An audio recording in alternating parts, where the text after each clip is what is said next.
smoking tonight? The Carrillo, Connecticut. It's my favorite. I think it's getting to be a close match between Carrillo and Perdermo's. In all honesty, it's getting to be close. I was going to say, I've seen you smoke those before. Right? Huh? You smoked those before, right? I don't think so. Should be better now, the microphone situation. Yeah. They said it sounded very airy and far away. It's because I was standing far away, that's why.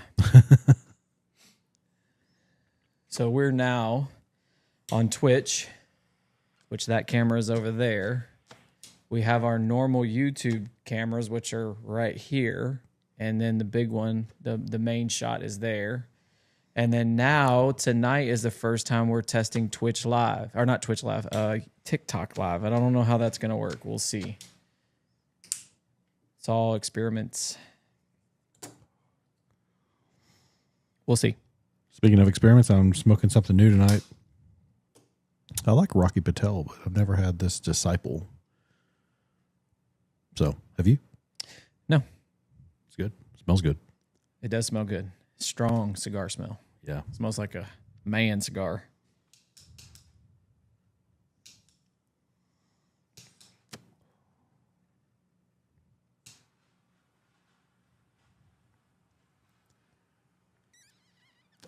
Watching the Bills and Bears game, which the Bears are killing them right now, which gives me hope for the Cowboys, right? Who did we play last week? I don't even remember. We just played the Ravens yesterday. Well, I meant last week. Before that was Rams. Ah, okay. Oh, man, it's 21-0. 2-minute warning first half. Bears about to score again.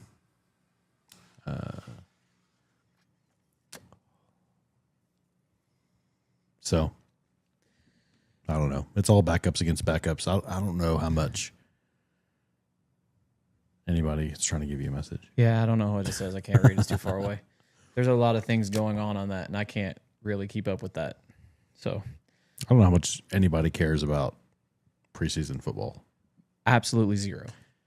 Yeah. I watched yesterday the Cowboy game, and I just don't care. Like, I'm trying to care, but I don't. But I don't care. I try really hard to care. Okay, looks good on TikTok. Thanks, Twitch. I can't really see. The screen is very small, and so we'll see. We'll see how it sounds. It probably doesn't sound as good because we haven't figured out how this was a new experiment today, so we went with the wireless microphones on the TikTok. So we'll see. We'll see how it goes. Twitch is now running through the main board, so that's right. Twitch listeners, let us know, because those have been the wireless mics in the past, but now they're running through the main board, which is our main podcast recording and YouTube recording. I don't think there's anywhere else that we can put this. Like, I don't think there's anywhere else where we could put our podcast. Like, another platform that we can put it on. It's on Apple, Spotify, YouTube, TikTok. It's everywhere. There are, like, you can get it on like all the podcasting app platforms too. Like, yeah, there's like Podbean. We're not on Podbean. Smaller like podcasting apps. We're just Apple Podcasts and Spotify. Right. Yeah. But yeah, you know, we're going to start season 2 here in a couple weeks. So maybe, and season 2 will have the new setup. So looking forward to it. Yep. It's going to be nice. It's in progress right now. You can't see it. This looks like our normal setup, but the other side of these cameras is a complete disaster. Like, it's a construction zone. I wouldn't say it's a disaster. It's pretty bad. It's not bad. I'm a very OCD, like, I know, put together person right now, and this is causing me anxiety. The other side of these cameras right now, but it's in process. So can't see it. You can't see it. That's the thing. We're not going to do a BTS photo either. That would give me too much anxiety. A BTS. Oh, behind the scenes. Behind the scenes. I was like, what in the world does that lingo. mean? I have too many acronyms. I work in education. I was going to say that, and you have teenagers. Oh, that is no joke. Our our kid's youth pastor sent out a long text. So last night, my now high school senior was in the kitchen with us, me and my wife. And she said, "Oh, he just sent out this long text." And I could see on her phone it was several little text paragraphs. So she's reading through it. And I was like, "Well, what was it?" Like, I said, "Who did you send it to?" Like, the whole youth group. I'm like, "Okay." I said, "Who was it? What was it?" She said, "Oh, he's just really like glazing on us really hard." And I was like, "What?" Glazing? Yes. I mean, just basically complimenting, encouraging. Oh, like a glazed donut? I guess. You're glazing over a donut? Yeah. I think that's the word she used. I don't know.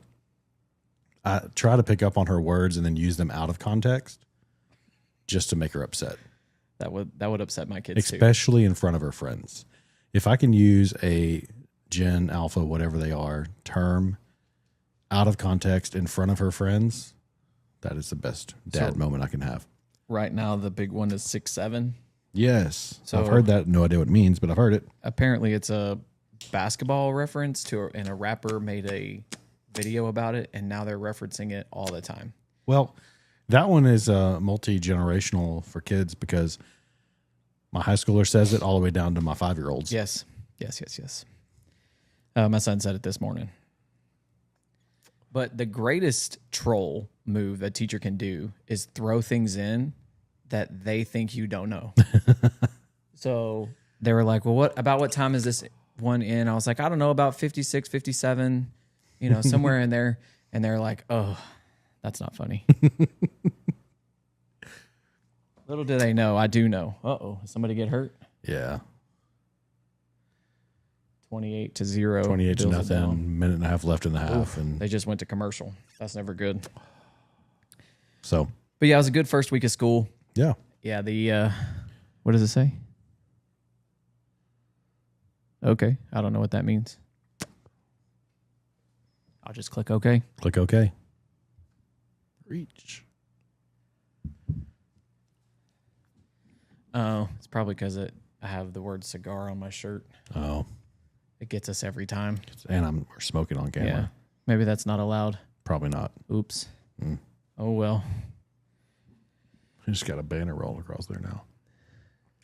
That's fine. I don't know what it says. Everything's fine.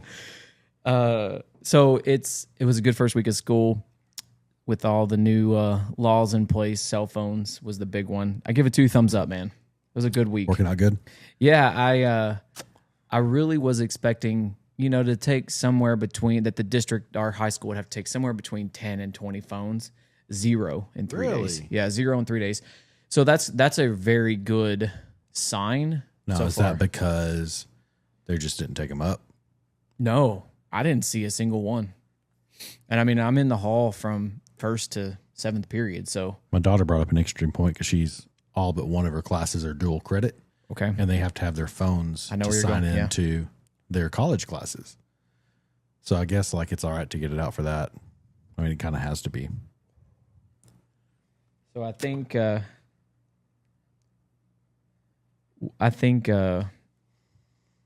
what our district did is went to the university and said they have to be able to have single sign-in. Oh.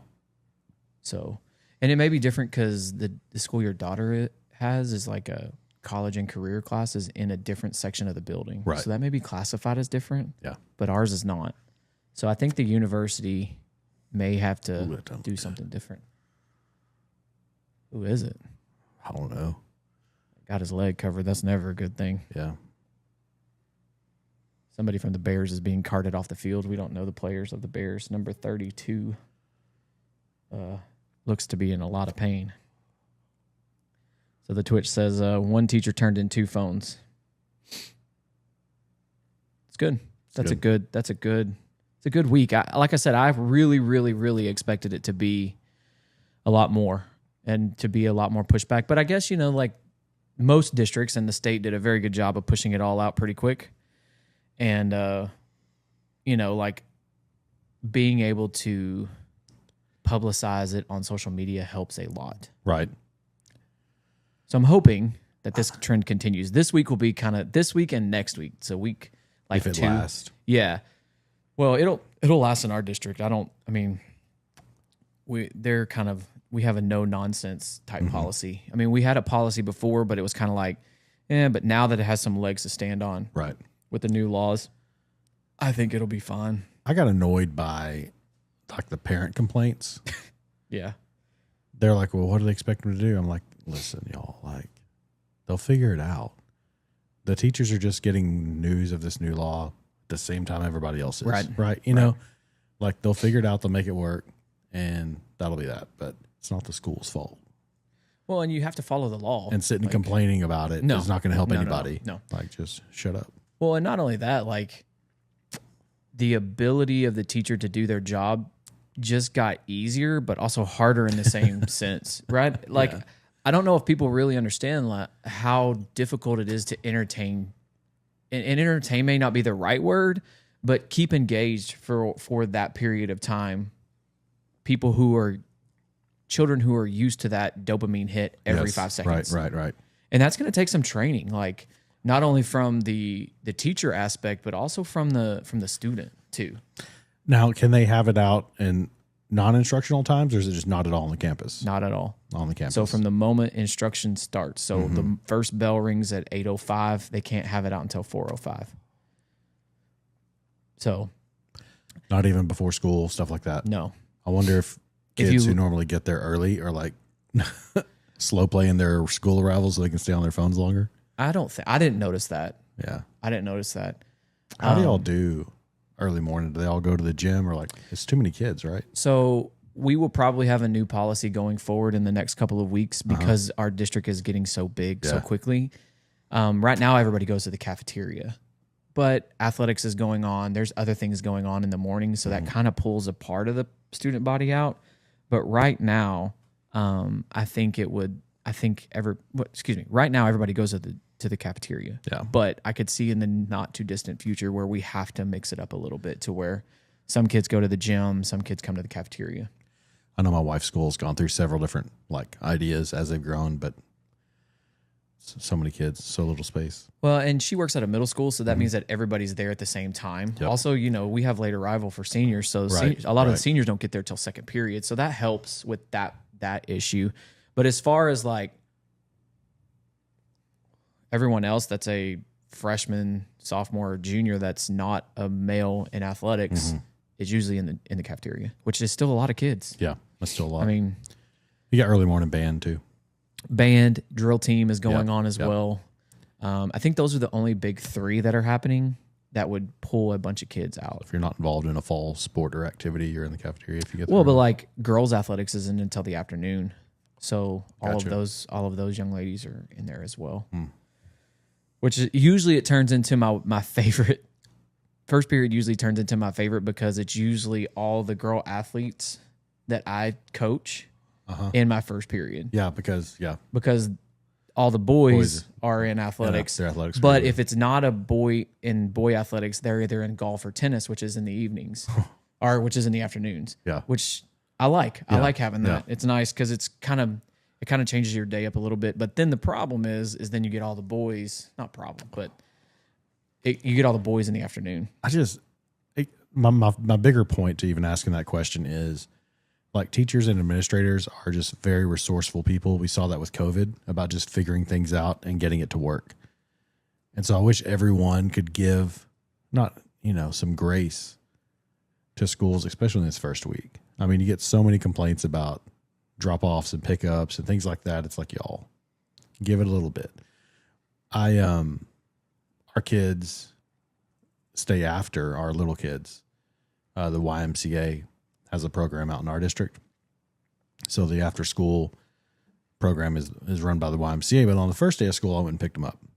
So first day of school, I went and cause they get out at 3:00, it's elementary school. It's crazy. So I went and picked them up, and listen, I took myself a big old Yeti of Dr. Pepper and a protein bar and a beef stick, and the elementary school is in our neighborhood. I pulled out of our entrance over here. I got to pull up about one car length, and I was in line. Oh, man. That's how long, because everybody takes their kids and picks them up on the first day of school, just about. And I put it in park because we weren't moving forever. because I got there a little bit before school even got out. Could you walk? Yes. I don't know how far it is from here to your school. Our boys could, but like I have a kindergarten little girl. Okay, yeah. With her backpack. Not in the summer. With her backpack, she ain't making that walk. But they were walkers last year when it was just the boys. So yeah, I sat in that line. I pop in because you mentioned it a few podcasts ago. I've been going back and watching every single Deadliest Sketch. Nice. Like I watched it when it first came out, the first few seasons, but I haven't watched it in forever. And it's in its like 21st season. Yeah. It was a great season. I'm caught up on 21. Then I rewatched 20. Then I rewatched 19. I'm on season 16 right now because I just let it play while I'm at work. Right. If I'm not doing work, I can't have TV going. It's my, like, I have like these throwaway shows that I watch. Background show. Yeah. So I just, on my little dash, I was in park, y'all. Wasn't in a school zone watching a show.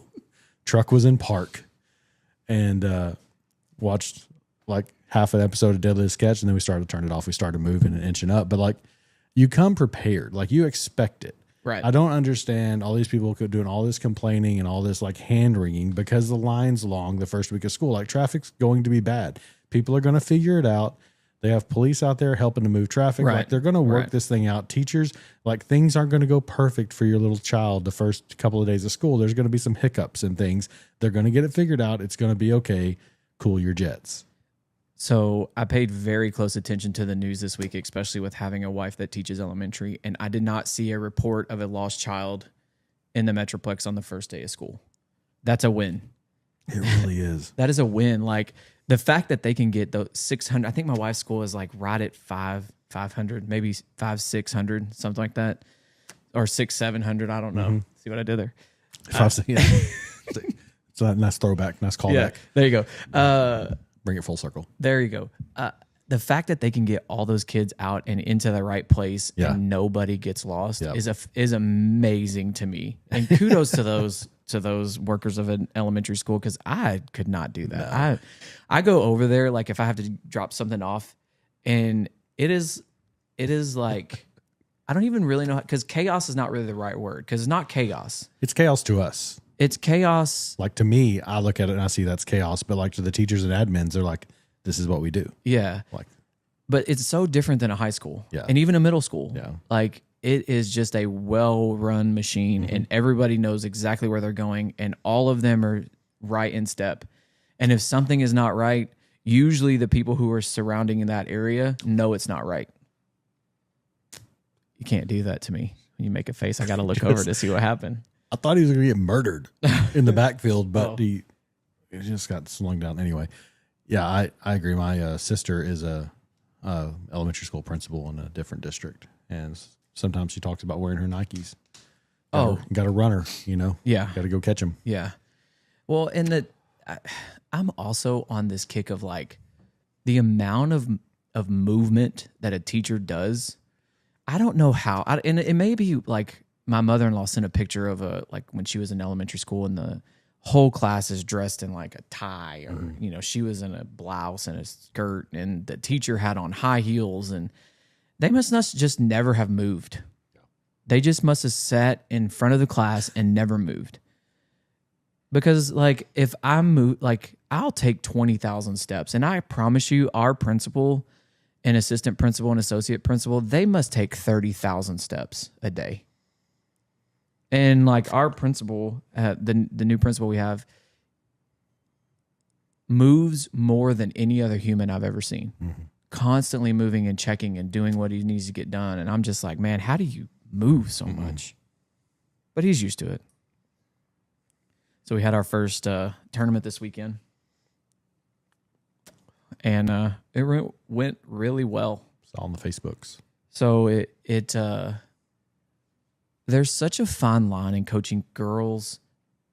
Well, this is going to sound weird, but like, when you coach a team of girls that is really good, and you coach a team of boys that are really good, the difference between a bad boys team and a bad girls team is so significant.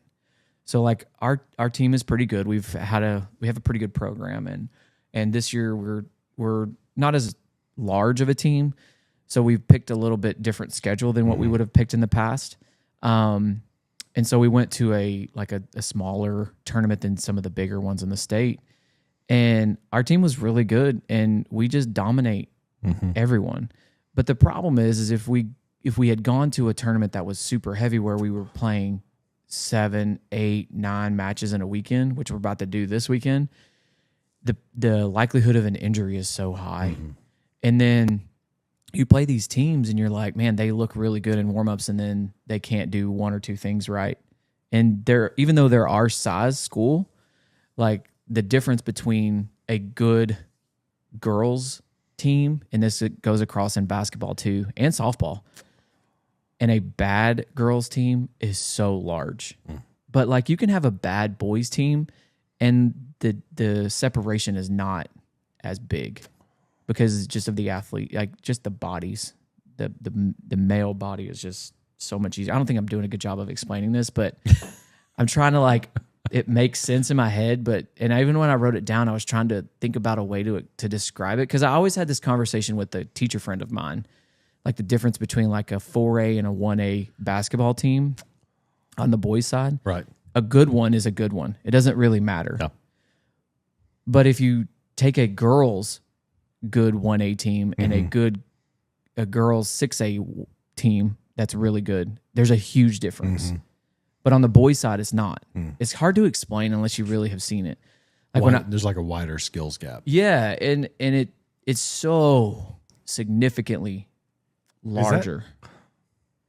Like the gap is so big. And it's hard to explain too. And it doesn't really have any, like, I was watching this weekend, like the difference between like a 4A and a 2A, which they were playing on the same court. Like the 4A team had a larger team. Like they had a couple girls that were over 6 foot.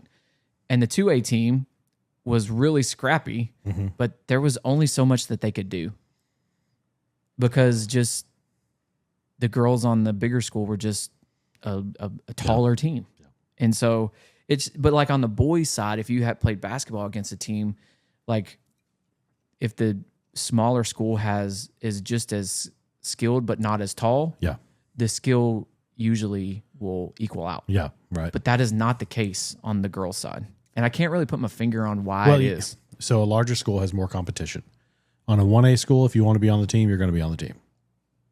Right? Like a 6A school, that's not the case. No. Always. Not always the case. So you think about a school that has less competition on the boys' side, still a pretty competitive team, right, versus a school that has less competition on the girls' side. We're going to get canceled for all this. I don't think so. I think I'm being very complimentary of girls and boys athletics. It's very difficult to explain though. Like you go and you watch it and you're like, man, that team looks almost the same, but then the score is like, in volleyball, it might be 25-12. And you're like, man, that team looks like it should be able to hang with this other team and they just can't. It's hard to explain. Yeah. Really, honestly. It's a bad point on a topic that's difficult to explain in person, not in person if you don't see it. I like this cigar a lot. Just a little callback. I'm glad I bought a few of them. It's a Rocky Patel Disciple. Has a cool cover too. Maduro. We posted a picture of my humidor, my little small humidor. Definitely not as big as yours or some of our listeners that I've talked with that have big ones. But I don't know. I keep 8 to 12 cigars at a time. Sometimes a lot less than that. Like I ran completely out. Yeah, you were talking about that last week. That's why we were smoking Bucky cigars because that's what I had left. Well, and then I went and just did a big new haul. But mine is hidden, so it's hard to take a picture of. It's kind of like I have one of those refrigerator ones. It's like an automatic one, but I probably have 20 in there right now. But I'm saving some too, so like I have probably 10 of them that I'm aging. Yeah. So I have one from 2024. That's the Cinco de Mayo one. And I have a 2025. And then I have some one that's special to me that will be smoked on a day when someone passes away. So it was given to me as a special gift.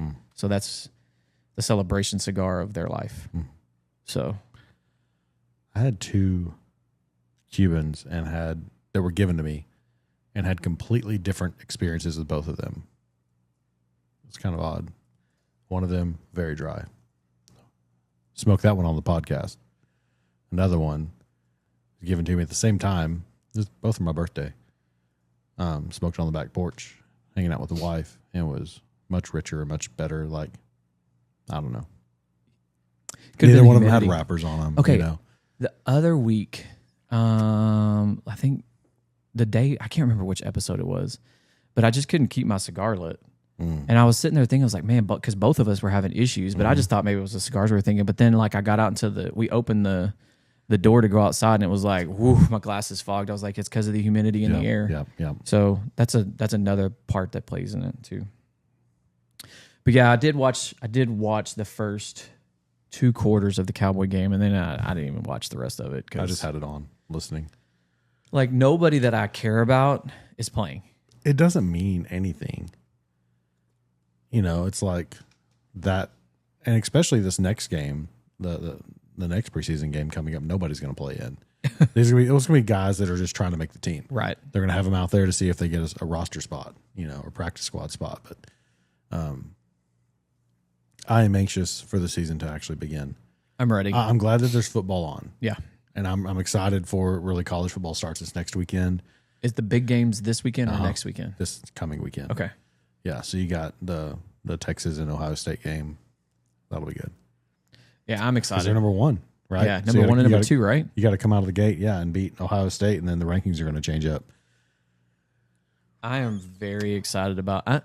So I don't really have like a fandom for college football. I just root for all things Texas. I was talking to a guy about this the other day who said, you know, their friends live up in Kansas, and I was like, well, are you all K-State or KU? And of course, like most people, they're KU for basketball and K-State for football, right? Which is pretty standard, right? And they're like, well, who do you root for? I'm like, I don't. Like, I went to a D2, they're a D1 school now, but they were a D2 school when I went there. So I don't have this, what do you call it? The loyalty to or allegiance to a college.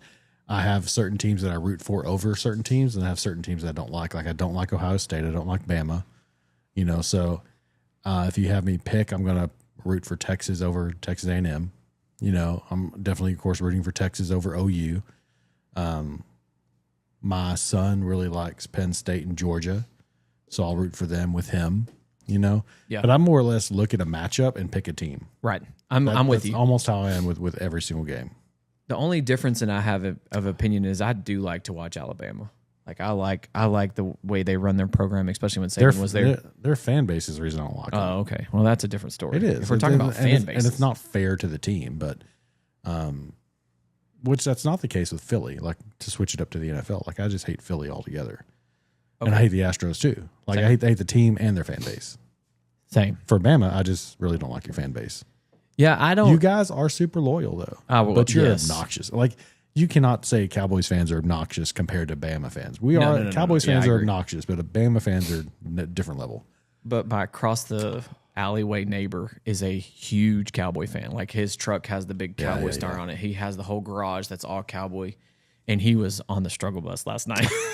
What's a preseason game? I don't know. I walked over there. I was like, y'all all right? He's like, man, I just don't know. Like, we may go 0-18 this year. I'm like, I don't think we're going to go 0-18.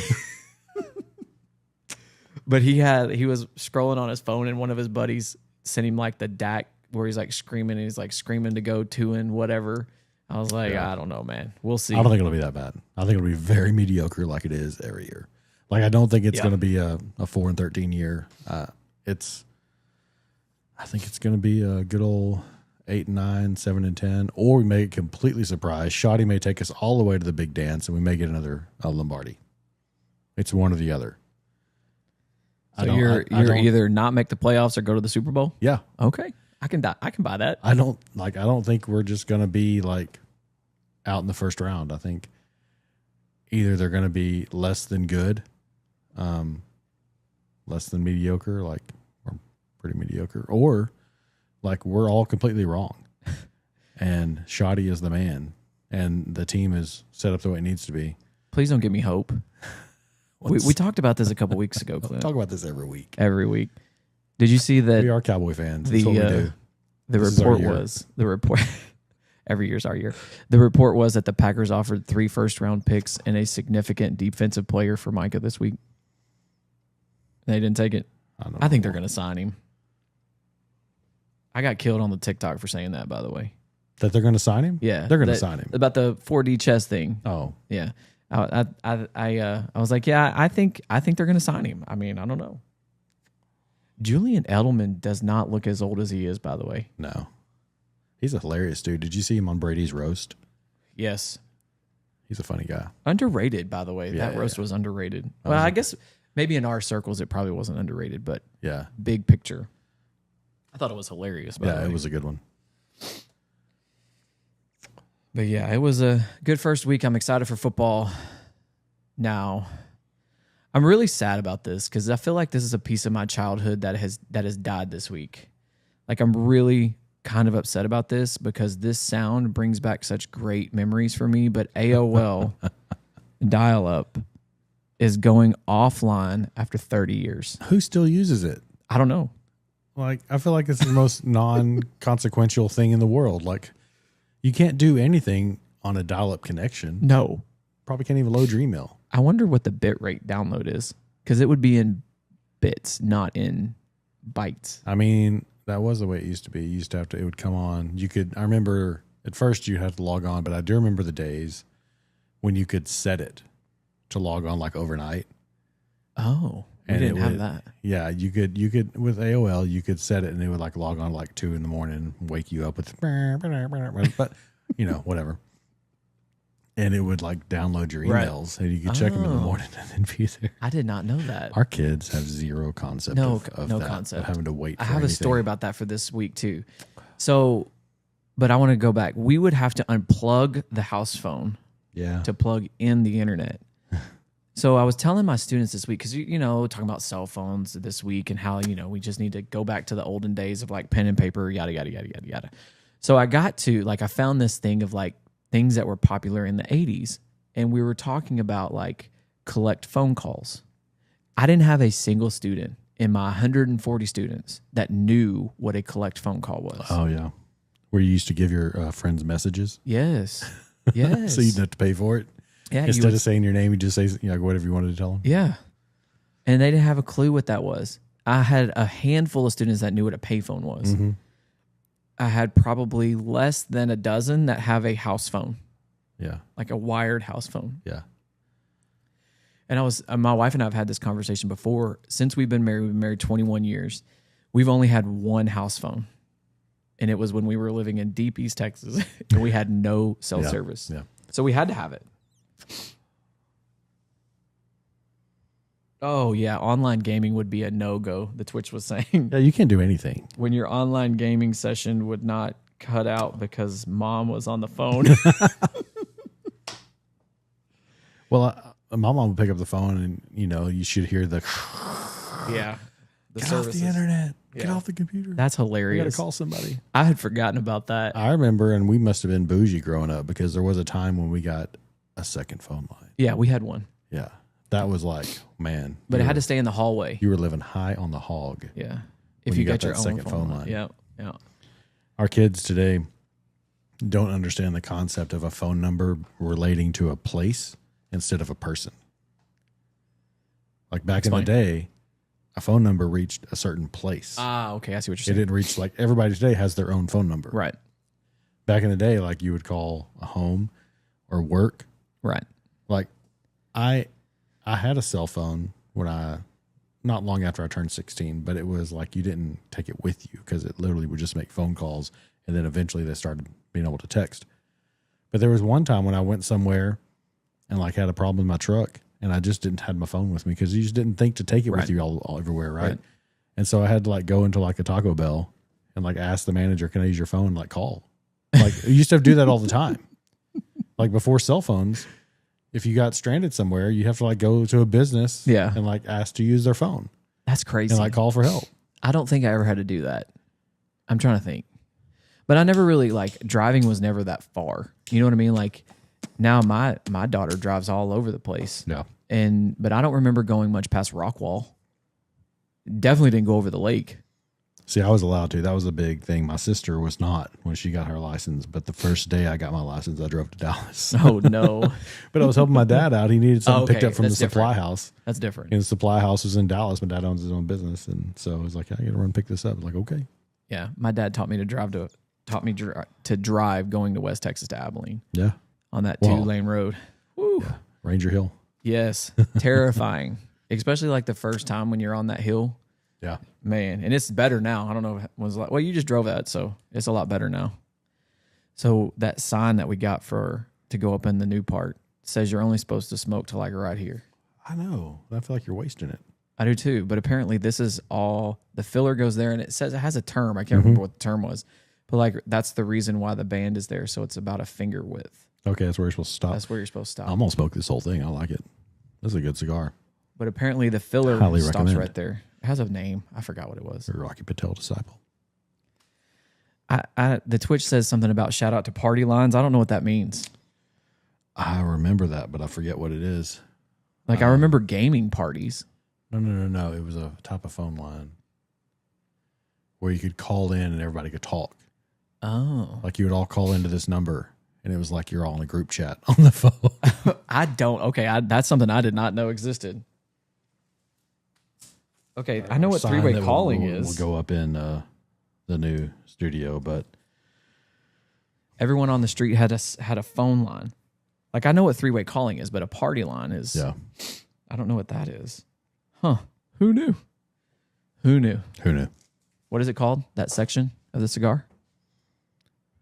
The binder. Yeah. So the filler is the part you're supposed to smoke, and the binder is the part you're not. Yeah. Interesting. Yep. It's you smoke the lower part of the plant. And as it comes towards the band.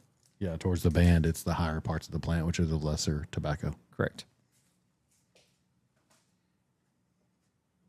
Okay, I'm smoking the whole thing. Oh, you're talking about like the olden times when you would call into the operator. And that's okay. I knew about that. That's way before my time. Yeah, I used to have to do that, and then my parents would get mad because you could call like the 411 and ask for somebody's phone number.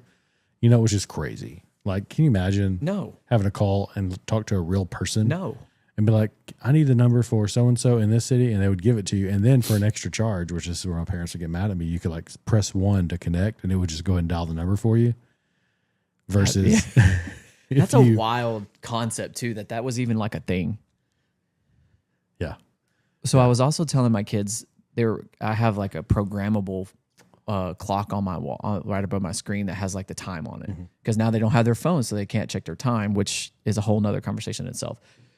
But I was asking them, like, how do we know what time it is? They're like, well, it's just on my phone. I'm like, but how do we know?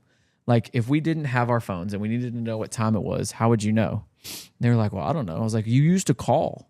You used to call the time. You could call the bank, yeah. You could call the bank, or you could call just time. And temperature. Yeah, and they'd tell you what time it was and the weather. Forgot all about that. It's a great. Oh, there was an advertisement for the Texas-Ohio State game. But yeah, I thought that was hilarious when I saw that it was going out of service. But we've also had our first hurricane of the season, Hurricane Aaron. I meant to look this up, but it seems a little bit later to have your first one. I mean, hurricane season always starts in June. I know we've had some really big ones in August, like Katrina was at the end of August. This thing's a big one. But it looks like it's supposed to curve and go back out to the ocean, right? Yeah, it's not going to hit us. Yeah. June the 1st to November the 30th is the season. That's the season. The average peak is September the 10th. Okay.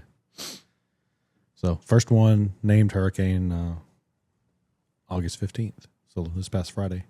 So there's usually 14, on average, there's about 14 named storms per season. 7 of them become hurricanes. 3 of them become major hurricanes, which is a category 3 or higher. Okay. And this one's a category 5. And it went from a tropical storm depression to a category 5 in less than 24 hours. Listen, I feel like it hasn't been as hot in our area. Man, I'm telling you. As it normally is, but the lake is hot. Like normally in late August is when you get like the bathtub is what I call it. The lake temperature gets to... Yeah, that's gross. I know what you're talking about. It's just one of those times whenever I don't like going to the lake. Like this past Saturday, we were going to, and then we had a boat problem and didn't get to go. But we'll go in like later afternoon, and then we'll go float for a little bit. Then we'll go like eat some dinner at the harbor area, and then we'll go back like at night. Yeah, like evening, and it's a little more enjoyable. Like I don't want to be in 85-degree water. Yeah, no, I'm out. When it's 100 degrees outside, I'm out. But like you'll pull the lines in, because I'll have my boat tied off, and then the lines, they're poly, so I'll just drop them in the water. They're not going to rot or anything, right? You pull them out, it's like it's hot. Ugh. It's like, imagine like hot water coming out of the sink. That's what the lines feel like when you're pulling them out of the water. I'm like, that's just too much.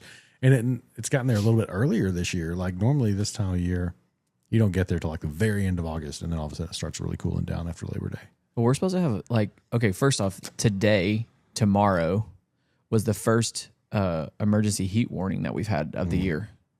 I mean, we're almost in September. That's halfway through August. Yeah, that's what I mean. It hasn't been super hot. We've had 100-degree days in June before, right? Oh, in May. Yeah. So we didn't have any until we got to August this year. Well, and then also we're supposed to have Texas. a front come through this year, the end of this weekend. Well, like that's high of 85. That's what I saw. That always happens in August. Yeah, I know. You always get your couple days, and it's like, oh, it's starting to cool down. No, it's not. No, it's not. And then you get back to hell's front porch. Yeah, and then someone will undoubtedly post the Facebook post where it's like, this is where you are in Texas weather, and it's like the first whatever. For all the newcomers, which there are a lot moving to Texas, like you're going to get a little bit of a cool down this week, and it's just false. It's hot again. Twitch, I can't say that on the air. I can't say that on the air. So yeah, it's been nice. I have enjoyed. I told my wife today, like there was a little bit of a breeze. See, that's another thing from our generation. Yeah, on the air. Yeah, none of this goes on the air. No, it goes on the internet. Yeah, we're not broadcasting through a much faster connection than dial-up for sure. 100%. Your internet though must be really good. It is for all the things that we do on your internet. Okay, yeah, it's good. It's good. It's very good. All right, so let's hop into the big stories of the week. Where do you want to start? Let's go start with Alaska, actually. So to recap what we said last week is that we weren't going to talk about it too much, but I want to hear your thoughts first. Last week I said, hey, we'll see what comes out of it and what happens. We're going to see if Putin actually shows up, because the last time he didn't, right? The last time he got called off, He didn't show up. But I feel like this time he did, because Trump elevated it to just he and Trump, and Zelensky wasn't there. Like if Zelensky was there, I bet Putin doesn't show up again, because he doesn't want to elevate him to say that Zelensky's on the same level. Right. So I think Trump doing this with just he and Putin makes a big deal. I mean, you had that show of force, show of military, which Putin didn't seem to like balk at or anything. Like he had to walk past a bunch of F-35s down his little red carpet. That was amazing, by the way. And some Apache helicopters. A B-2 flew over his head. Yeah, it was awesome. That is if you like that kind of thing. I do. I like it a lot. I like it too, but the person that doesn't like that also doesn't like the military parade that we had a couple months ago. Yeah. Like that is the most American thing you can do. Yeah. Like besides cracking a Bud Light or something like that on the runway, that's the next. And here's the thing. It was a meeting to talk about war. Right? We're not sitting here talking about trade. Yeah. You know, I mean, of course, trade was talked about. Scott Bessent was in the entourage. Yep. Treasury Secretary, right? So yeah, you know, tariffs, trade, sanctions were talked about, but it was talking about war. And you know, there's not much.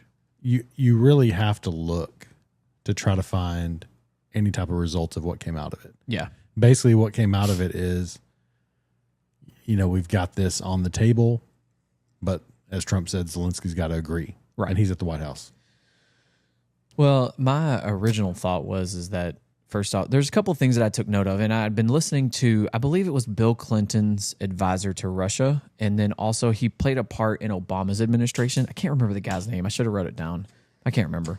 But he was talking about some things to take note of is, does he walk next to Trump when they're walking up to the stage, which he did? Mm-hmm. Does he stand next to him on the stage, which he did? Was he significantly late, which he was not?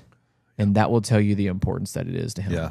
And all of those points came from someone who has dealt with him and his delegation a lot. So all of those things are important. I'm curious about the walking part. Like to me, number 3, I hear you on that one. Number 2, like walking next to Trump, standing next to Trump, that to me seems very just normal. You have 2 world leaders, like 2 presidents of countries, like them walking side by side, them standing side by side, I see that as really a non-issue. Is he saying for Putin that is a thing? Yeah, well, he was saying that it kind of goes back to your point that you were saying about Zelensky. He sees Trump as the same level. Yeah, I get you. Now, I don't know. I'm not a Russian geopoliticist. I guess that's a word. Do you remember? Sorry, I'm cutting you off. No, Whenever Hillary was Secretary of State under Obama, and they went over there and visited Putin, and they wanted to reset the relationship, and so she brought over a giant red button to push symbolically to reset Russia and U.S.'s relation. I don't. I will send that to you, and we can post it on the socials. But it was just like, it's one of those things. Whenever you see like a company advertising or like a logo, and you're like, how did this get out of quality control? Like, who didn't speak up and say like, okay, we're going to go over to Russia and we're going to give them a giant red button to push to reset the relationship? Oh my gosh. You see it? Yes. I don't see the video. I'm just reading about it. 2009, when she was the Secretary of State, a symbolic reset to signify U.S.-Russia relationships. And here's the thing. Like, everyone is saying, well, Trump is in Russia in Putin's pocket. He's cozying up to Russia. Right. Dadgum Obama went over there with his Secretary of State to reset the relationship. Yeah. Like, come on. Well, and I think that... Well, what do you call that if you think what Trump is doing is cozying up to Russia? What is it going over there? Like us going to them. Right. The significance of that in geopolitics. Us going to Russia saying we want to reset our relationship and rebuild our relationship with you. If you're the person reaching out, if you're the person doing that, what does that look like? Right. And I think that versus Trump doing it from a position of power. Saying you come to us. Well, and you kind of met him halfway. Right. You kind of met him halfway, like figuratively and literally, right? Our closest state to Russia. And there has to be some symbolism there. And that's a very symbolic of kind of everything that Trump has done thus far. Did you hear what Putin said in English at their press conference? I did not. So, Trump said, hey, we're going to, this is good progress. There's still progress to be made. We're going to do this again. And it's the only thing that Putin said in English, because he was speaking Russian and being translated. He said, in Moscow next time. And Trump said, well, maybe I could see that happen. They're going to kill me for that, but I could see that happening. Yeah. He's right. But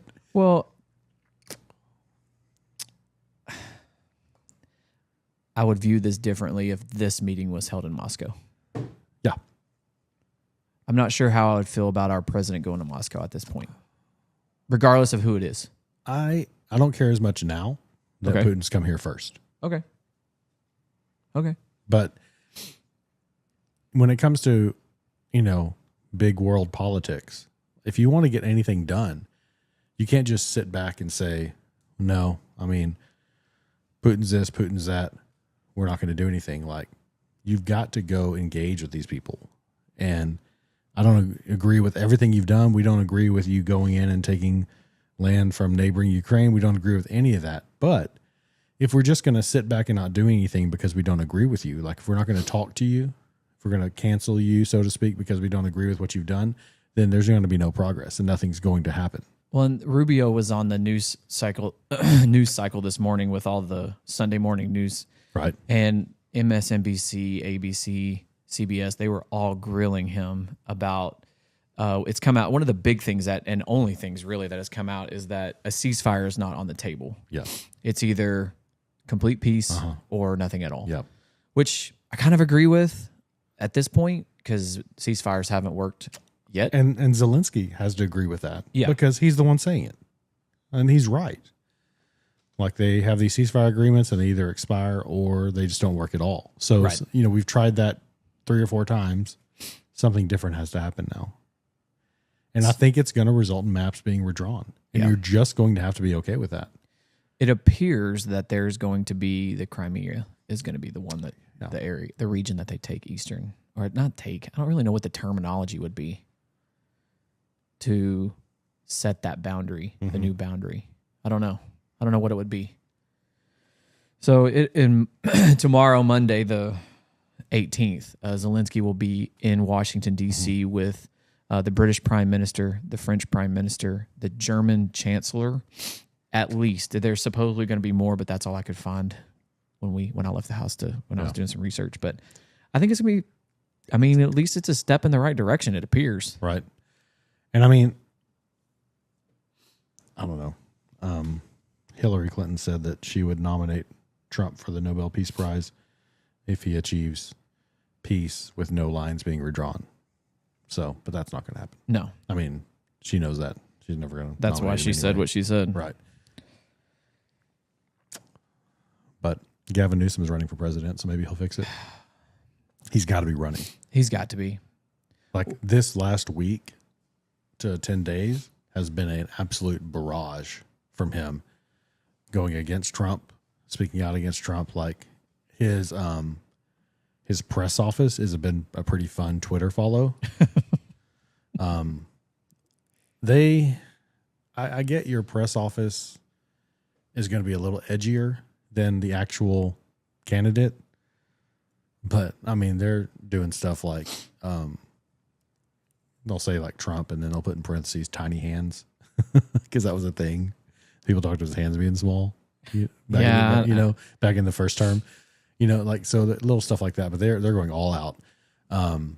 So if you want to catch up with that, follow, Gavin Newsom on Twitter and also his, but not just him, also his press office is a pretty fun Twitter follow now. I'll check it out. Yeah. He just is not very likable to me. I got a clip from him. I want to play it. Let's go. Twitch, let us know if you can hear the clip. They want to rig these elections, and they want the power that gerrymandering provides because they know what Donald Trump knows. He's going to lose the midterms. He knows de facto his presidency ends in 17 months when Speaker Jeffries is back in office. He knows it. Why else? Why else would you try to rig the system? Why else would you make the phone call? He's a failed president. Who else sends ICE same time having a conversation like this? Someone who's weak. Someone who's broken. Someone whose weakness is masquerading as strength. The most unpopular president in modern history. An economy that's collapsing all around him. You saw the new wholesale prices going up almost a full percentage point today. Inflation is going up. Job creation is going down. He's trying to rewrite history, Smithsonian, censoring historical facts. And in the spirit of what Adam Schiff said, he's trying to put America in reverse. Some thoughts. I think a lot of Americans would love for Trump to put it in reverse, Terry, and back it up from what it's been the last 4 years. Reverse, call it whatever you want to, but change course over what it's been. Right. You can find poll numbers to say whatever you want them to say. Yeah. So the approval rating thing, I'm not finding that lowest approval rating. A lot of the polls, the same polls that said Kamala Harris is going to win the presidency, are showing his approval rating. His net approval rating is down, which is the people for you versus people against you. But then you have the more conservative polls that show him with the more positive approval, like Rasmussen, right, shows him higher, right, versus the YouGov and others, the CBS polls that show him down. I don't know. Like, you can find poll numbers to show whatever you want to show. I just know who I talk to. And I understand we live in a red state, and I understand we live in a very red portion of our red state. But I talk to people all over the place because of my job, all over the United States, in blue states, red states, blue cities, lots of blue cities. Or I just talk to people that I work with, people that I know, and people that are generally pretty liberal, And what I'm hearing is much more positive than what Gavin Newsom just said right then. Much more positive.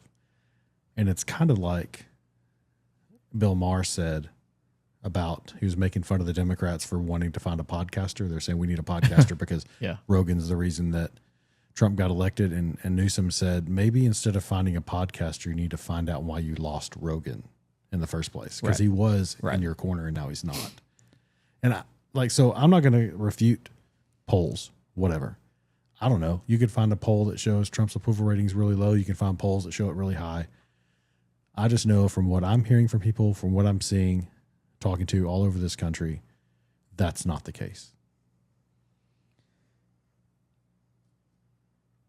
On the same line of Bill Maher, he this week on the episode this week was talking about why the Republicans are still in charge and will probably remain in charge after the midterms. And he was talking about how he is catching a lot of heat from people on the left because he won't have any of them on.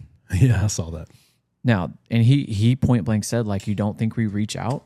And he said these people, and it was a picture. It was like Ted Cruz and J.D. Vance, and I don't think Trump ever went on his show, but there were other Republicans on the screen, and he's talked about how, they came on and talked to it, and he said some vulgar things that I'm not going to say, but he said they took their beating like a man. Yeah, and I mean, and got a big laugh, and got a big laugh, and he's not wrong. Yeah, right. And this was a big part of the Trump suing CBS, right? Mm-hmm. And how they just edited everything that Kamala said. Yeah. Because you can't put her in a room and have a conversation with.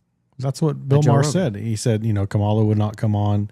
He said, we tried to get the Clintons on. They never would come on because he's been doing this show or had a show since Bill Clinton was in office. He said it took Obama 8 years and a petition to come on the show before Obama came on. He said, you don't think we've asked? He said, and here's the thing. I voted for every single one of those people, and they won't come on a show with a host that voted for them. It just flabbergasts me. Newsom has been on. It was months ago. It was before the summer break. So he wasn't when he had this big barrage, and they were talking about more local California things in that sit down than national. But the things he says there, it's like, I don't think that's going to work. It hasn't worked in the past. It's the same old of just saying stuff and like hoping people believe it. Like the whole thing about the economy collapsing. Newsom in his press office talking about those tweets. Break your computer. The letter G is not working. Newsom posted a CNN. It was a side by side. So it was a CNN article that says Trump destroyed the economy in 100 days. It was from April 28th. And then it had a comment or a story to the right of that about California's economy growing. But here's the thing. Yes, in April, the stock market did go down. There was uncertainty about what the tariffs are going to be. Those were all announced on April 2nd. That happened, but now it's completely back. It's swung all the way back. And the stock market is just an indication of investors feeling certain about the future or uncertain about the future. At the end of April, investors were uncertain about the future because the tariffs had just been announced. Now we've had a few months since then, 4 months since then, and the stock market has rallied back to pre-inauguration day levels. So, he's saying these things, and he's going to say these things because he is running for president, even though he hasn't announced yet. Just seeing if it sticks and seeing if it believes. But my experience is just anecdotal experience, not looking at any polls or anything, that people aren't believing and aren't accepting what he's preaching. I feel the same way that you're when you walk around the city next to us, which is pretty red, but there's also a lot of blue in that city. For sure. The anxiety is not there. Yeah. You could feel it, and it's hard to explain unless you just really, and I'm the first to admit that we live in a red state. I get it. But when we would travel, you could just feel the anxiety in the air. And something is different. And listen, and it may be my own bias, honestly. It may be that, but it may also just be the fact that people are more relaxed because they feel safe. I don't think so, because I think you're like me. I try to find it. Not only for where I work, but remember, we just drove to California and back. Okay? We just drove all the way to California and back across all of these states, New Mexico, Arizona, Nevada, into Vegas, down into California for over a week, and then back. And in that whole time, we're staying in hotels, staying in places, going to places, and I'm talking to people. Right. And I'm, sitting at the pool in Vegas, sitting at the pool in San Diego, in LA, trying to figure these things out and see how people, and like, I could not find, it shocked me so much. It reminded me of the time my cousin got married and we flew into Philly because he lives in Delaware. And I ran around Philly with my Cowboys jersey on and got a whole bunch of Go Cowboys. Like, you wouldn't expect that. Right. What the narrative is going to tell you is that everybody in Philly hates the Cowboys. I got so much more Go Cowboys than I got middle fingers. Like, I would say I got probably 6 or 7 Go Cowboys to every 2 middle fingers I got for wearing that Witten jersey around Philadelphia. And like, you wouldn't expect that if you listen and believe the narrative. Right. And it was the same experience in Vegas and in California, talking to people. Like, you would expect, okay, all these people are probably liberals. And like, yes, I was in LA. Like, that's a very liberal stronghold. Right. Sitting around the pool talking to people. And you know what? A lot of them like say they've voted Democrat, but they can't find anything to fault Trump for. They like what he's doing. They want him to come clean up that city because that's a dirty, nasty city. Like in Hollywood Hills, like just dirty, nasty. Yeah. And they want him to come clean it up because they see that he's done it other places, see other states that have done it, and they want him to come do it there. And that's a great transition into what's happened in D.C. this week. Right. Like, he sends the National Guard in. I don't know if I completely agree with that, okay? But I also don't understand fully the jurisdiction that the National Guard has in the District of Columbia versus I got a clip for that too. Versus the D.C. police. But hold on just a second, because I also want to go back to Gavin Newsom's outrage. Like, it's exhausting. Like, I can't. I really struggle trying to find like when he is talking, it exhausts me. And I feel the same way about Beto O'Rourke. Like, when I see him on the news, like, I'm trying my best to put my bias aside and like listen to the points that he's making. Like, he's been on the news circuit, especially with what's going on in Texas with the gerrymandering and the Democrats walking out and all that stuff. And he's kind of taking the forefront of that a little bit. Because he funded a lot of it. He funded a lot of it. Which just got struck down. Did you see that? Yeah, I did. Yeah. So it was one of those things where it's like, he's won some elections. Mm-hmm. So has Gavin Newsom, but he's also lost some elections. And I don't know if they're kind of setting up like a Newsom O'Rourke type team, maybe. Just putting it out there. I just have seen them both in saying kind of the similar things over the last week and a half. And you're just kind of like, okay, maybe this is positioning for what's to come. I don't know. But Newsom's going to run. I believe that 100%. Yeah. This is just like, it's less than a minute. Trump did a press conference this past week announcing bringing the National Guard to clean up D.C. And it was a very long press conference, but he that's okay. That was perfect. I know you couldn't see that on screen. But this is just like 45 seconds of it, just talking about that. Wow. I've been up here a lot. I've never seen a crowd like this. I think we need a ballroom, and that's happening. It's going to be a beautiful The Brady ballroom. press room was This packed, is really apparently. a lot of people, most I've ever seen in this room. And we're here for a very serious purpose, Something's out of control, but we're going to put it in control very quickly like we did on the southern border. I'm announcing a historic action to rescue our nation's capital from crime, bloodshed, bedlam, and squalor, and worse. This is Liberation Day in D.C., and we're going to take our capital back. We're taking it back. Under the authorities vested in me as the President of the United States, I'm officially invoking Section 740 of the District of Columbia Home Rule Act. You know what that is? And placing the D.C. Metropolitan Police Department under direct federal control, and you'll be meeting the people that will be directly involved with that. So this is a press conference where Trump is in the Brady press briefing room, and you have Kash Patel and Pam Bondi on one side, and also Jeannie Papiro, and you have Pete Hegseth. So you have both sides of kind of the Defense Department and the law enforcement side of the federal government. And Trump can't do this everywhere, but he has specific powers. The President of the United States has specific powers to do this in the District of Columbia. And so all of those talking about, well, he's going to start doing this everywhere. No, Trump can't take over a police department in another city in the U.S. as president, but he can in D.C. It's in the law. It's legal. He just cited the code section that allows him to do that. That basically takes the D.C. Metropolitan Police and puts them under the control of the National Guard to make the Capitol a safe place. When we went there a couple of years ago, 2021, it was very sketchy at certain points. Yes. It was very sketchy. Now, apparently it's gotten way worse.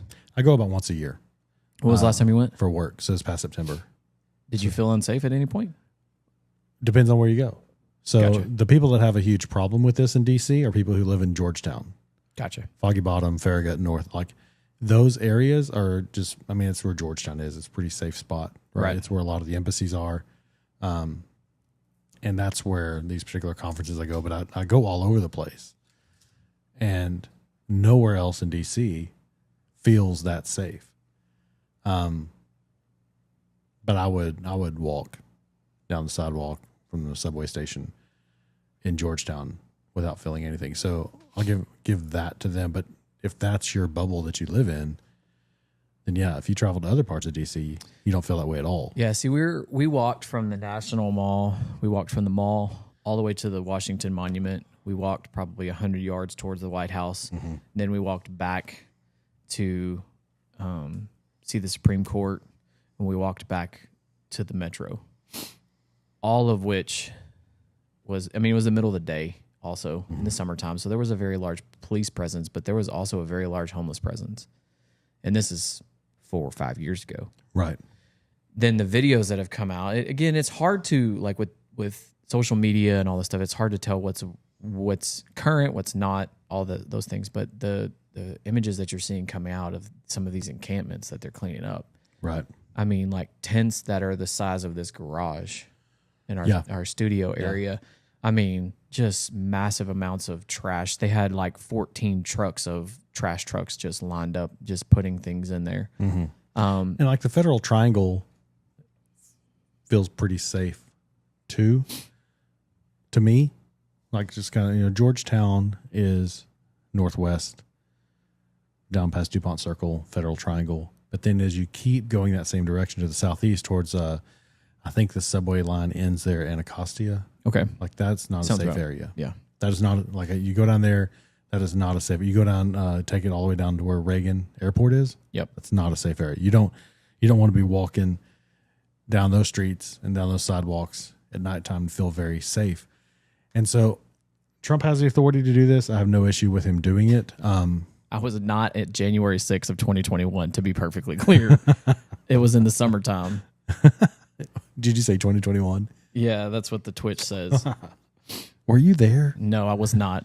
I promise you my cell phone would not ping there. So it's not just about crime, but it's also about homeless. Caroline Leavitt, just quick 30 seconds on her prior to the press conference where she talks about the plan. She got asked a question, and she talks about the plan for the homeless population in D.C.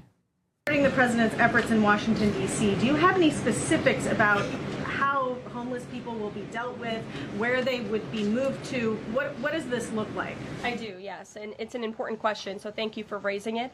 The Metropolitan Police Department, with the support of the new federal agencies who have been surging on the streets of the District of Columbia, are going to enforce the laws that are already on the books here in Washington, D.C. For far too long, these laws have been completely ignored, and the homelessness problem has ravaged the city. So D.C. Code 22-1307 and D.C. Municipal Regulation 24-100 give the Metropolitan Police Department the authority to take action when it comes to homeless encampments.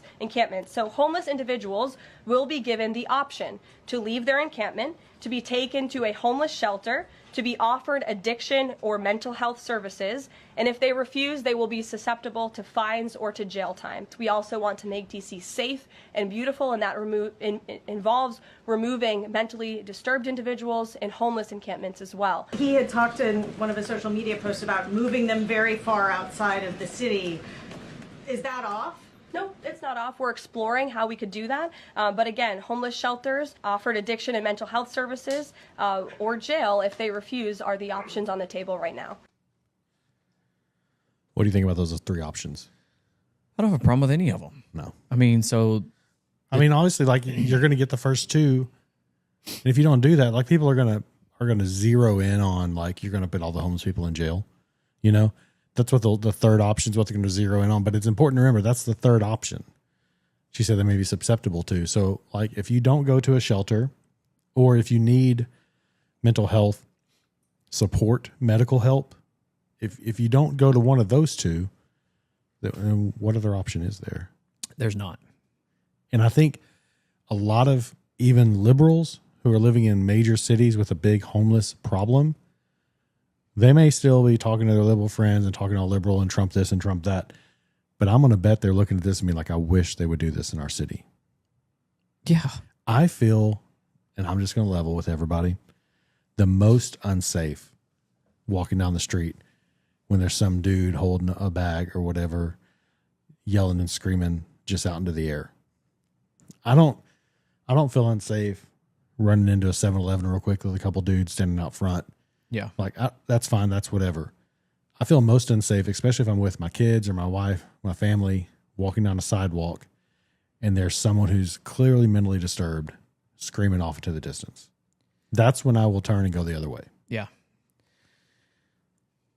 I mean, it's a hard truth, but it's just, here's the reality though. Like, if you have a problem with this, then you're going to have a problem with everything that's going on.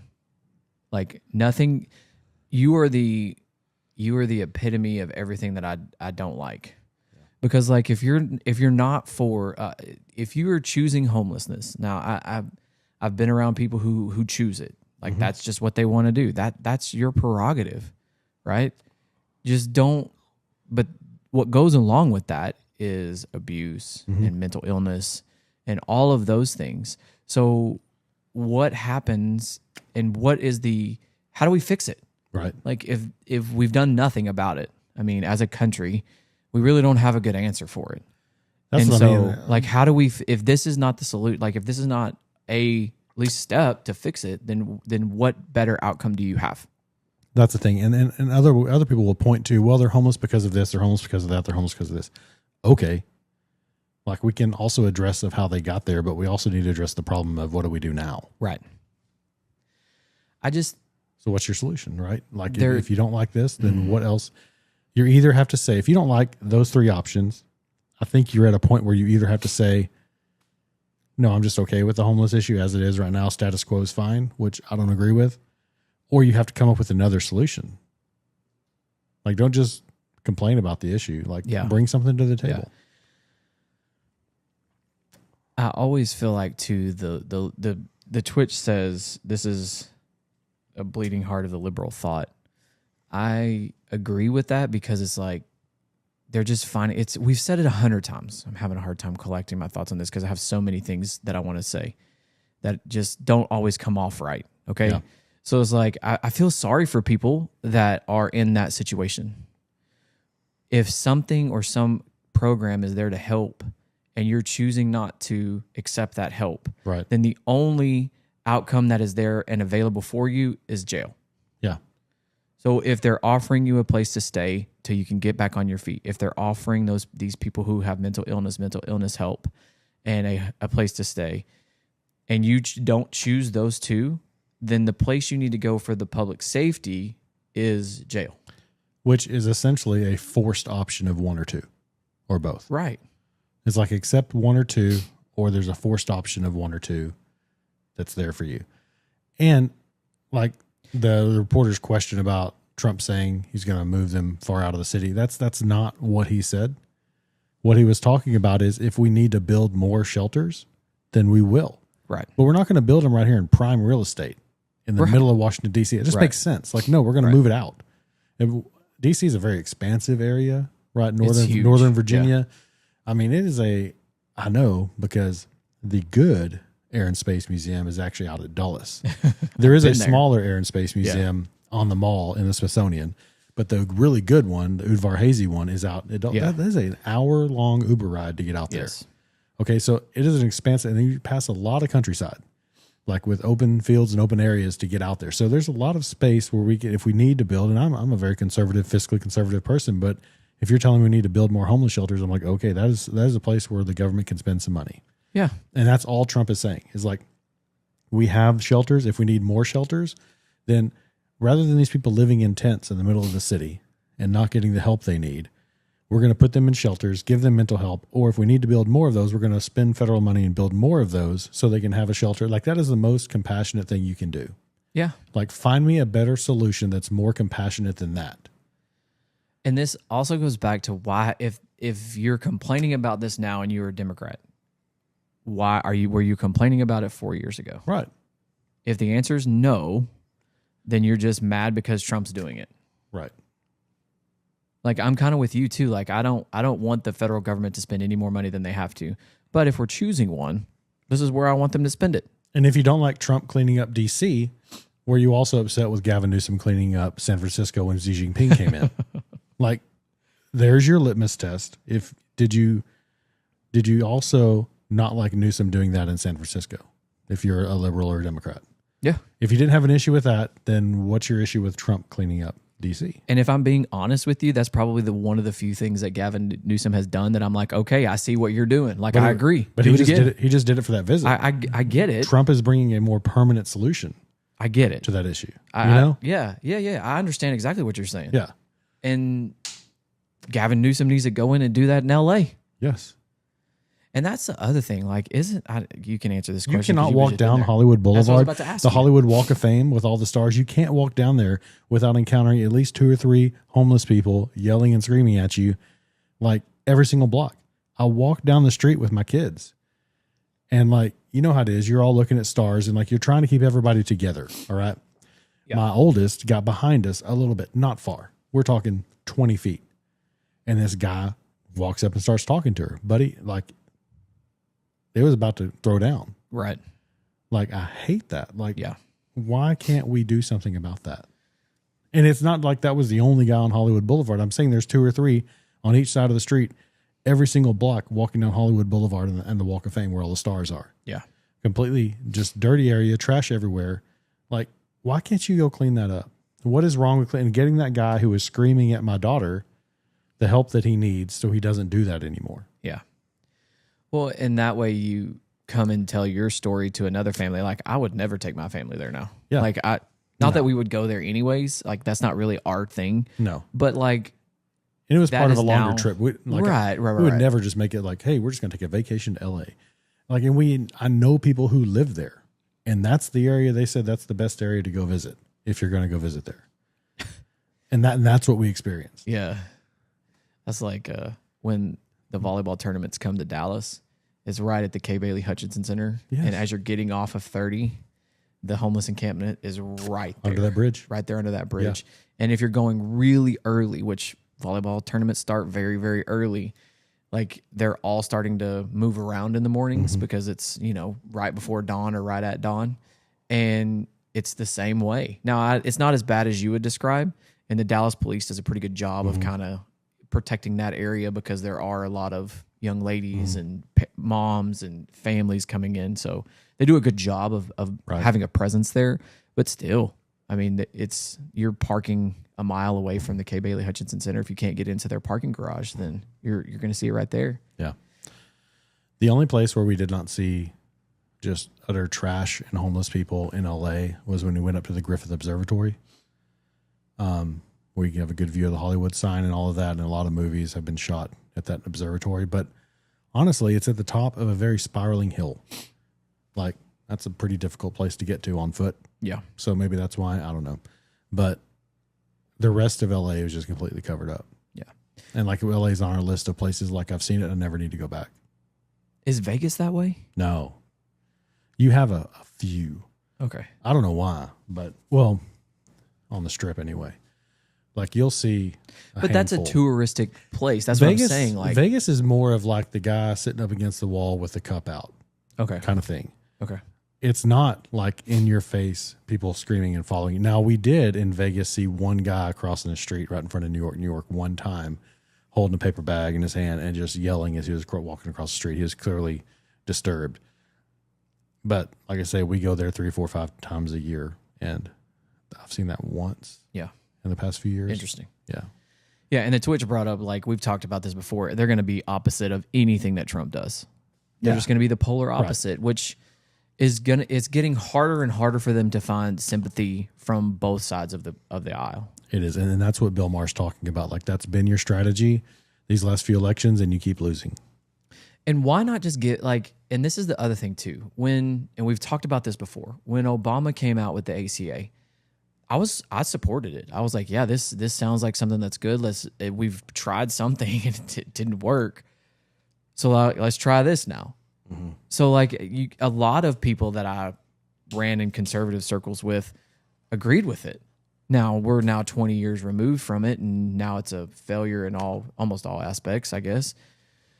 But you gotta adjust. So if the president does something well, then give them credit where credit is due, and then continue to monitor and adjust it. Yeah. That's what I struggle with. Yeah. The problem with politics is if anybody, Josh Shapiro, Newsom, anybody who's going to run comes out and says that, then everybody who's voting says, well, if the guy who's in there now is doing a good job, why should we change, kind of thing. You know? Yeah. So they've got to come out completely against it. But what the Democrats should do, if they want to come in and have a chance at this next election, is they should come in and say, all right, now Trump's done this, but here's where he messed up. They could bring up like a point or two, maybe where the program didn't work, and here's how we're going to do it better. Like, that is the blueprint in my mind. If I were a Democrat trying to run and win and beat J.D. Vance, Marco Rubio, whoever it's going to be in 2028, that would be my plan is, okay, yeah, Trump did this, okay, but here's how we're going to do it better. Yeah. Instead of everything he's doing is horrible. Like they've literally come out now that they're against what he's doing in D.C., and it seems like they're pro-crime.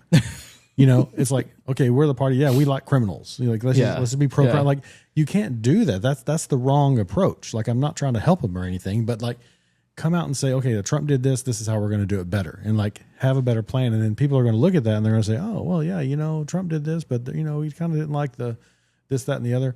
Like, that is an approach that I think would actually work. But they're still sticking with the old plan of just Orange Man bad, and Orange Man isn't on the ballot in 2028. Right. Why is Gavin Newsom talking so much about Trump? You're not going to run against him. And Trump is trolling him. Now, they did make fun of J.D. Vance a little bit. But J.D. Vance buys into it, too. I know. The whole him running and then, him making Shrek noises, and he plays Ogre with Shrek. He buys into it. He laughs. He thinks it's funny. He gets it, which is what it's supposed to be. Maybe that's Gavin Newsom's plan is he's going to attack Trump to the midterms and then maybe shift his focus. Because here's the thing, whatever happens with Gavin Newsom or Josh Shapiro or even Beto, Robert Francis O'Rourke, they at least can articulate their point. Yeah. So they at least they could stand on a debate stage. Right. So it'll be interesting. Here we are in 2025 with an election 4 years away. 3 years away. But the midterms are going to be big. I mean, it's going to be a big part of what we talk about. I'll say it now. If Trump holds on to what we have, that's a win. Yeah. Many times presidents, especially in their second term, lose when the midterms come around. So if he's able to hang on to the small majority or even gain a seat or two, the thing about redistricting that we really haven't talked about too much, Texas may be able to pick up 5 seats. I don't know if they will or not. I kind of have some doubts about that. But if you look at Illinois, if you look at California, if you look at their congressional maps and how they're drawn, they've already done this so much. Right. I don't think Gavin Newsom can pick up out of the 9 Republicans that are there right now. I don't think he can whittle that down to 4. If you look at California's congressional map, those blue districts are so small. Yeah. And those red districts are so big because all the blue ones are along the coast. Right. And then everything else as you go east is all red, but there's a huge districts. If you look at, and I know it has it based on population. I'm not making any comments about that, but I just don't think looking at those 9 Republican seats in California that Gavin Newsom is going to be able to whittle that down to 4. I think it's a lot of talk and a lot of saber rattling. The Democrats that fled Texas have now come back. Abbott's going to call another special session. most likely these Democrats are going to be there. They're going to be able to call quorum, and this is going to happen. Right. But at the end of the day, like I've looked at Illinois and California specifically.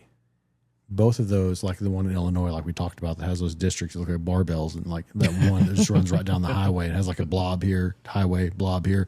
Like those have already been drawn in such a way that you really can't whittle them down anymore. I don't think. Like I would be. Have you ever driven through Illinois? Yeah. So we used to drive I've landed in Chicago and driven 30, 40 minutes out to Naperville. So we used to drive sometimes through Illinois going up to my family's house in Wisconsin and my grandparents' house. And I just remember thinking, like, this is all farmland. Yeah. Like, you think of Chicago and you're like, okay, well, eventually we're going to get there. And Chicago's a very large city. So I'm not downplaying that, but like it's all farmland, right, for the most part in the southern portion of Illinois. Once you get past the suburbs of Chicago, it's all farmland. Mm-hmm. And so it's like they're typically farmers are conservative. Mm-hmm. So that one district, I remember when I was looking at it over the last couple of weeks, and I thought, man, all those places out there are just farms. Yeah. So that's why they're drawn that way. Same thing in California. When you get up into the Sierra Nevadas, all that's farmland up there. So most of those people, I'm sure, are going to be typically going to be conservative. Anything else? I think it'll be an eventful week. I'm excited for this week, honestly.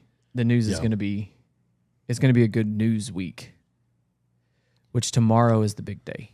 Tomorrow's the big day. Yeah, with Zelensky coming in? Yeah. Yeah. And I think we'll see, they closed the special session in Texas Friday. And so I think you'll see Abbott call another one. I don't know if that'll happen this week. He maybe already have. I've been looking, but just it'll be interesting how this plays out because, like I said, I don't think California can whittle that down anymore. But with Texas, like we have 38 congressional seats.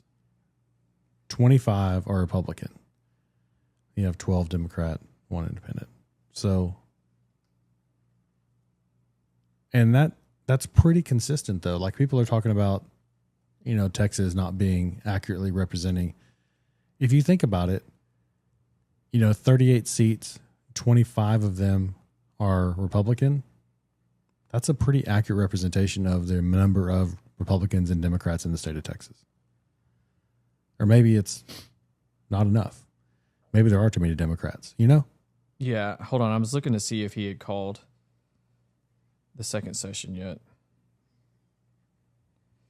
It's kind of hard to type on the computer when I'm trying to type Greg and my G is not working.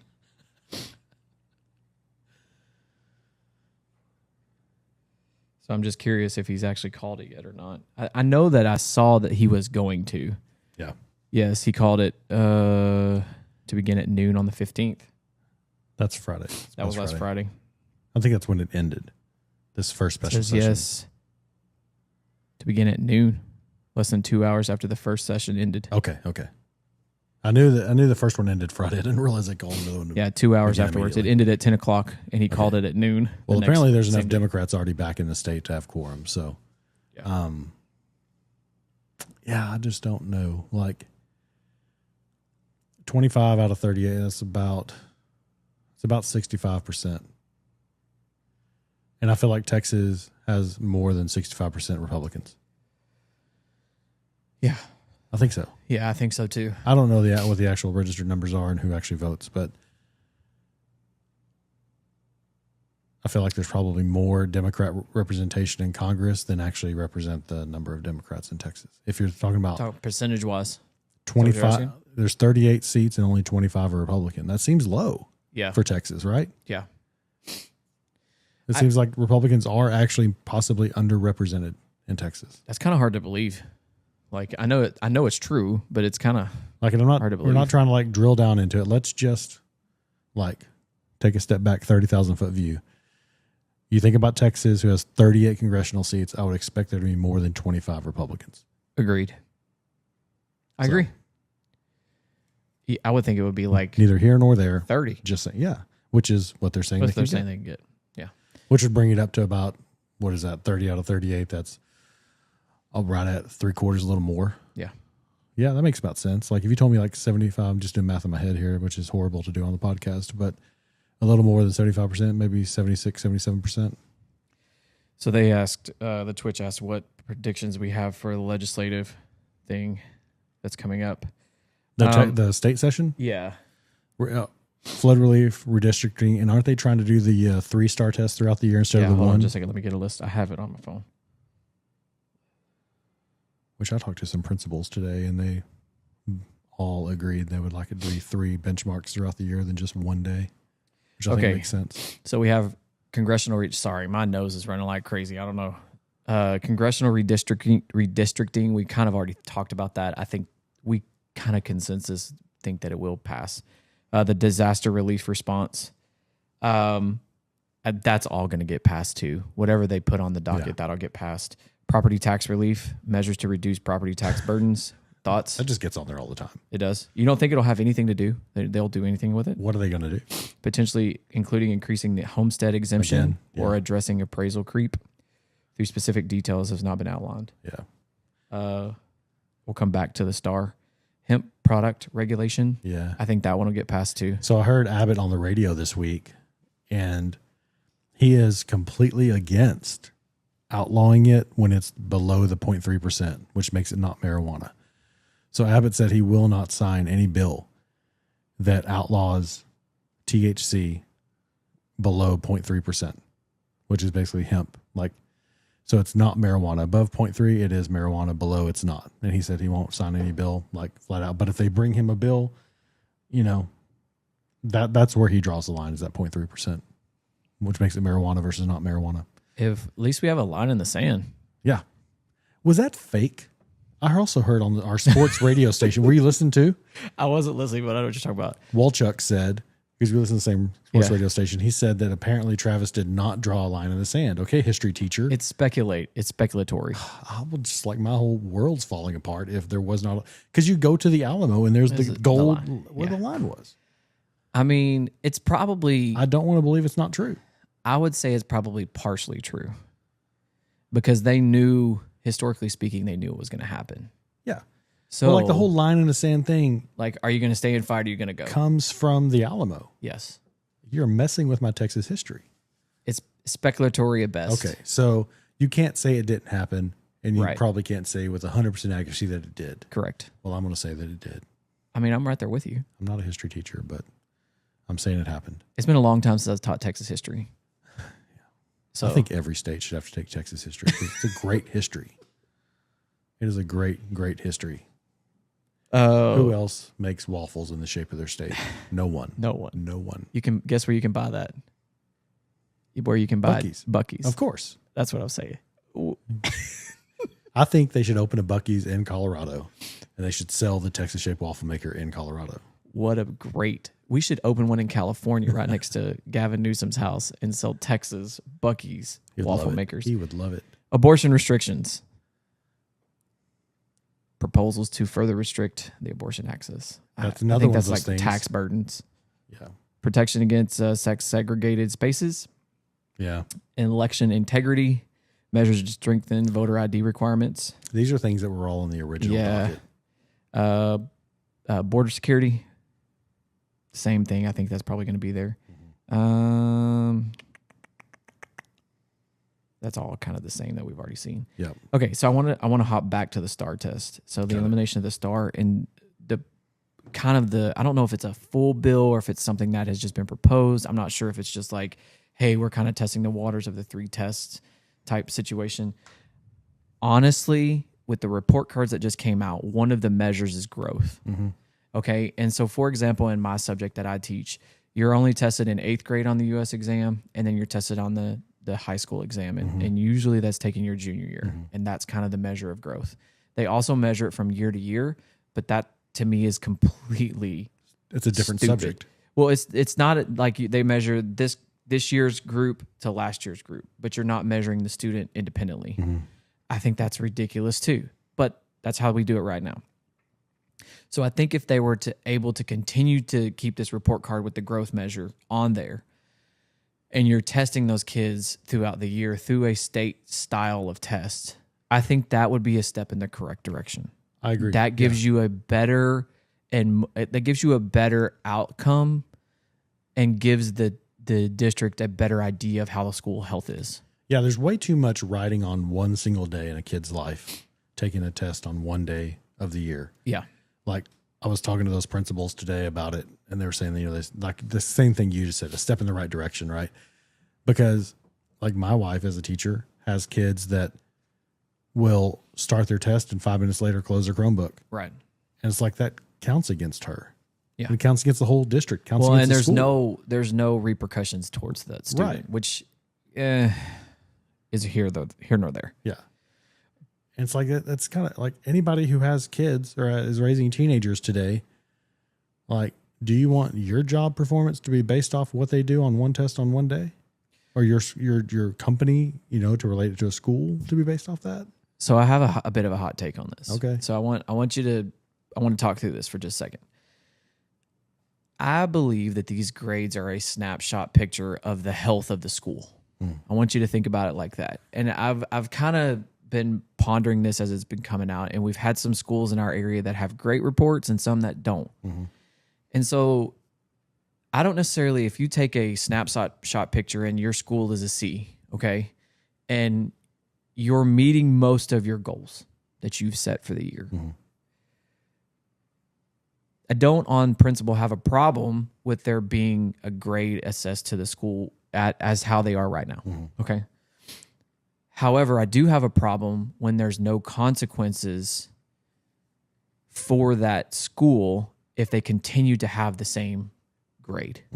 Okay. So like, let's say I didn't look at your neighborhood school, so I'm just saying, I'm just speculatory. Let's say it's a C and one of the issues is reading. Okay. And that's their biggest issue. Well, if you as the principal don't step up and say, okay, we've had an issue with reading, and you don't address the issue the next year right away, that's where I have an issue. And then you get another C and another one and another one. And there's a couple of years pass by and there's been no change. That's where I have an issue. So it's like, it's almost like if you get a cut on your hand and you don't do anything about it, it's just going to continue to get worse. And I feel like that's a problem with a lot of these districts, and not necessarily in our area, but as a whole, right? Like the district I work at, I think our overall score was a high B. We're just short of an A, which, okay. We're a great district. We work for a great district, or I work for a great district, and the one in our area is a great district, and they have relatively high scores across the board. There were some other campuses that had some lower ones.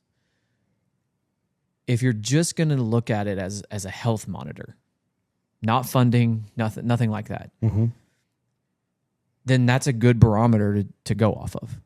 Okay. But I also believe like the public needs to know what's going on in that building as far as like these measures that we have.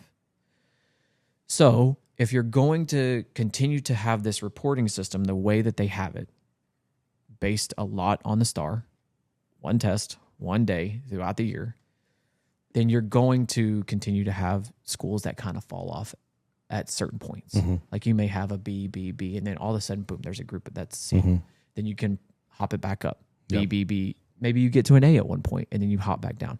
So there's always going to be this moving up and down. It's always going to be that as the school grows, and then they're adding teachers, or you open up a new campus and you don't have the staff full. Like there are these anomalies that happen within a school building. Like maybe one year you had a reading teacher that had a baby, and so you didn't have the normal reading teacher in there, and so you didn't meet that growth measure. So those are things that happen in a district building that people outside of the building don't know, but everyone there knows. And so like I think a lot of times we forget that these are run by humans, not by a computer system. And so they will monitor and adjust very, very quickly. The issue that I have is when there isn't that adjustment. And a lot of times they're just allowed to just kind of keep doing the same thing over and over and over. And there's no change. That's where I have an issue. Yeah. And so that's probably not a very popular take amongst the education world. They're like, oh, the grading system is bad. On principle, okay, I can buy into that. But at the same time, then you have to make an adjustment according to the rules that we've been given. Yeah. And I get it. The first thing that I'm going to hear tomorrow is, well, the rules are constantly changing. Okay, well, we now know them. Let's go. Yeah. If they change them again, then guess what? We'll do just like what we did at COVID, and we'll monitor and adjust, and we'll change again. Yeah. So, like, we got to quit playing the blame game so much. And so it's kind of a weird. That's not a very. No, you got to be able to play in the sandbox you're in, right? Yeah, and you gotta adjust, and you gotta change, and you gotta keep going. Like, that's the big thing too with AI. Like, it's everything in education is about to change dramatically. I don't know how, I don't know when, I don't know what it's gonna look like, but everything is about to change. And if you're not hopping on board with whatever is, and you're trying new things, and sometimes it's gonna fail, right? And you have to be able to accept that, adjust, and keep going. So as you see these new report cards and stuff come out, it will be interesting to see how schools respond. That's kind of my take. Yeah. And I look at it as like, not that that's a bad school, not that those are bad people, not that they're bad teachers. It's like, okay, now we know the health of our school and how we need to fix it. Now we know the rules. Let's go and fix it. Yeah. I don't know. I would imagine if you talk to a principal who's diving into this real deep, it's probably a different take. Yeah. I'm just glad I don't do it. Well, it is hard, and not that the like, metrics, not that the metrics that I'm judged on don't change. They do. Yeah. And then it's like, okay, and I get what you're saying, because that's the same in the corporate world. It's like, okay, they care about this now. Like this year, this is what we care about. So this is what we're going to do. Right. Like, I get that. That makes sense. And so it's like, you got to adjust and say, right, well, I don't think this is the most important thing, but it's what I'm being graded on. So that's what I'm going to adjust. And like it or not, that's what the state has put in front of us. So now let's go and let's see what we can do. How do we fix it? How do we adjust it? It's a very positive outlook. So big week for you or no? Not really. Back in the swing. Yeah. We've got kid practices are starting back up. I hate August. I just don't, there's nothing I like about August. So it's like, I like that, school's getting going again, and we got, soccer practices going. That's fun. My son's on a new team this year, a little more competitive team. So that's been fun. He's doing well. Kid's fast. Like, he has got some wheels under him. He's going to be a track coach's dream, I think, someday, but I don't know. We'll see how that all pans out when he gets older. But yeah, it's been a lot of fun, but it's just not fun when it's 100 degrees outside. No. Like, it is not fun sitting out at soccer practice when it is 100 degrees outside, even in the shade. And I don't want to be the parent sitting in my truck with the air conditioner going. Like, I back my truck in, I sit on the, take the younger boys sometimes and kick the ball around with them during practice, things like that. But it is just not fun in August, man. It's just hot. It's miserable. We just need to get a few more weeks down the road, and then things get a little better. Yeah, we're in the second week of school, so getting into better into the routine. My family's adjusting really well, so I'm excited about that. So, yeah. Have a great week. See you.